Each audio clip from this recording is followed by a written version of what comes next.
Y le invito a que abra su Biblia con nosotros en el libro de Hechos de los Apóstoles, capítulo 8, su versículo 14 al 17. Hechos capítulo 8, versículo 14 hasta el 17. Durante todos estos días hemos estado hablando acerca del tema unción disruptiva.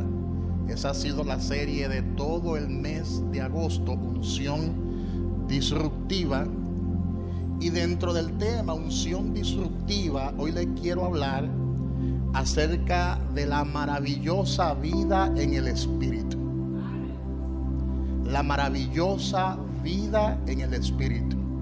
Hechos capítulo 8, versículo 14 al 17. La palabra de Dios la leemos en el nombre de Dios el Padre, Dios el Hijo y Dios Espíritu Santo. Cuando los apóstoles que estaban en Jerusalén oyeron que Samaria había recibido la palabra de Dios, enviaron allá a Pedro y a Juan, los cuales, habiendo venido, oraron por ellos para que recibiesen el Espíritu Santo. ¿Para qué? Para que recibiesen ¿el qué? El Espíritu Santo, porque aún no había descendido sobre ninguno de ellos, sino que solamente habían sido bautizados en el nombre de Jesús. Entonces les imponían las manos y recibían el Espíritu Santo. Dígalo conmigo: les imponían las manos y recibían el Espíritu Santo. Pueden tomar su lugar. Un aplauso fuerte a Jesús.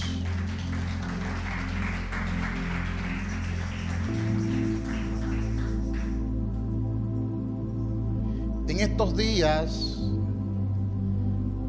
estaba observando el resumido de una película que ilustra la bella vida. La película cuenta la historia de Guido, un hombre lleno de alegría, un hombre lleno de optimismo, que conquista el corazón de Dora con su ternura y humor, y juntos forman una familia feliz con su pequeño hijo llamado Josué. Pero en plena Segunda Guerra Mundial, los tres son deportados a un campo de concentración nazi. Allí Guido enfrenta la tragedia con un acto de amor inmenso. Convierte el error en un juego para proteger la inocencia de su hijo. Le hace creer que cada sacrificio es parte de un concurso y que el gran premio final sería un tanque de verdad. Aunque Guido no sobrevive, Josué sí lo hace.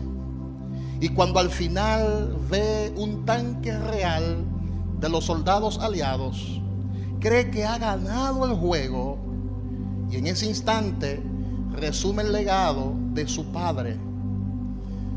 Resume el legado de su padre, que fue un legado de sacrificio, que fue un legado de amor, que fue un legado de la fe en la vida.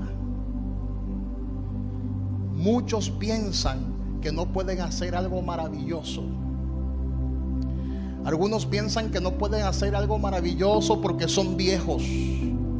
Otros piensan que no pueden hacer algo maravilloso porque están cansados.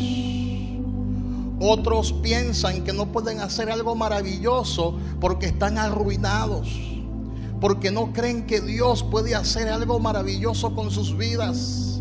Algunos han pasado por muchísimos desafíos. Algunos han experimentado muchísimas frustraciones en la vida. Algunos han sido abusados. Otros y otras han sido violados. Otros y otras han sido maltratados psicológicamente. Y piensan que Dios no puede usarlo a ellos para hacer algo maravilloso a favor de otros.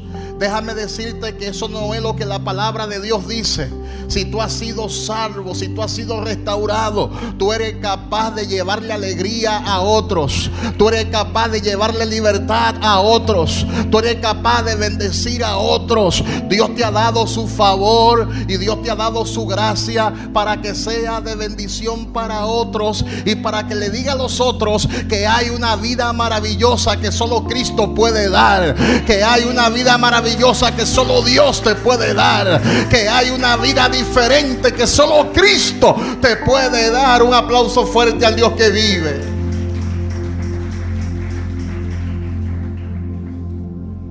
Albert Einstein dijo: hay dos formas de vivir la vida. Una de ellas es como si los milagros no existieran, y la otra es como si todo fuera un milagro. La otra es como si todo es especial.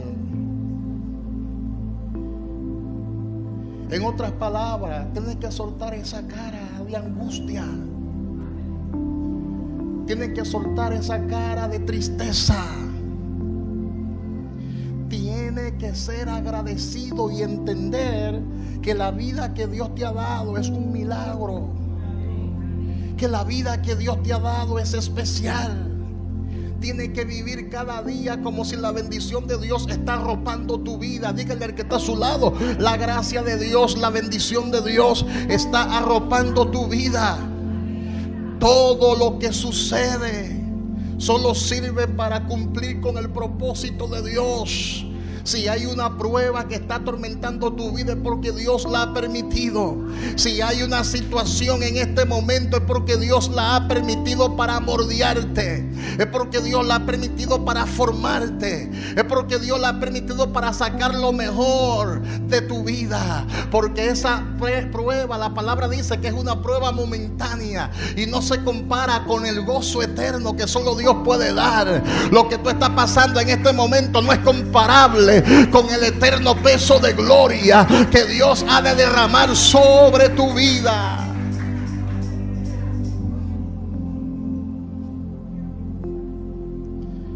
Todo lo que te sucede y lo que me sucede solo sirve para el propósito de Dios en nuestras vidas. Hoy podemos ver cómo Dios ha dado su espíritu para que todos los creyentes crean que Dios puede hacer algo maravilloso con sus vidas. Dios no se ha reservado nada.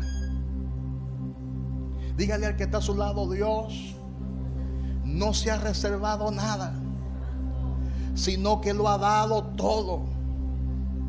Ha dado sus dádivas, ha dado sus regalos más preciados, con tal de que todos los creyentes crean que Dios puede hacer algo maravilloso con sus vidas.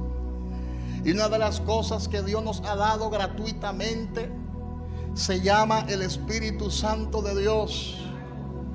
Dios nos ha dado su Espíritu para que todos los creyentes vivan una vida maravillosa. La vida cristiana consiste en vivir una vida maravillosa. La palabra dice, hablando el apóstol Pablo, que tenemos que estar siempre gozoso. Aunque hayan pruebas, hay que estar gozoso. Y eso como que suena contradictorio. ¿Cómo es posible que en medio de la aflicción, cómo es posible que en medio de esta prueba yo me mantenga gozoso? Porque no es un gozo cualquiera. No es el gozo que te puede dar un trago de vino. No es el gozo que te puede dar una música momentánea. Es el gozo que solamente puede dar el Espíritu Santo de Dios. Que aunque los vientos estén soplando en contra tuya, que aunque la tormenta esté casi zozobrando la barca, tú te mantienes confiado en el Señor, y en medio de la aflicción te mantienes gozoso. Y no solo gozoso, sino gozoso. Dígale al que está a su lado: hay que estar gozoso. Díselo. Hay que estar gozoso. Suelta esa cara de aflicción y comienza a sonreír, porque el gozo del Señor es nuestra fortaleza. El gozo del Señor es nuestra fortaleza.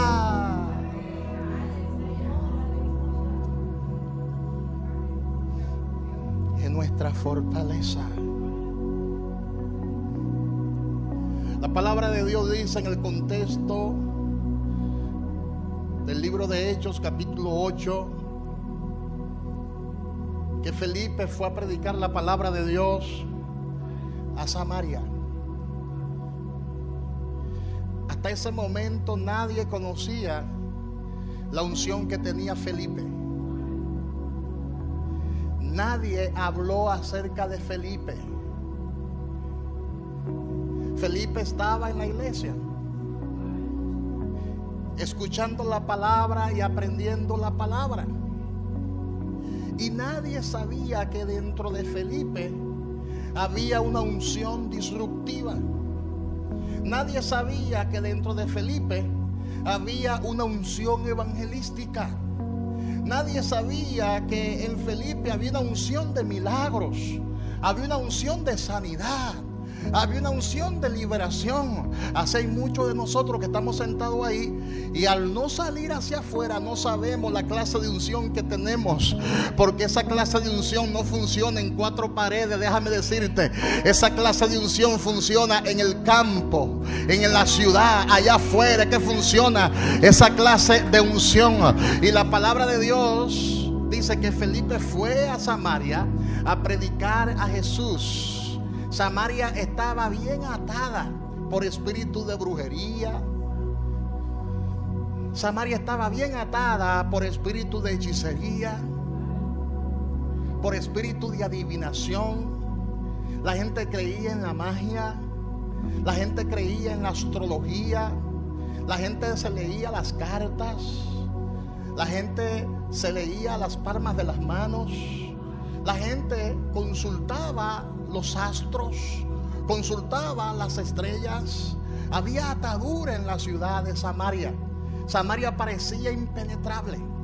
Samaria era una ciudad impía, una ciudad pagana. Sin embargo, Felipe estaba en la iglesia y decidió salir de su zona de comodidad. Decidió salir de su zona de confort. Y la Biblia dice que llegó a Samaria y comenzó en Samaria a anunciar el evangelio del reino de Dios.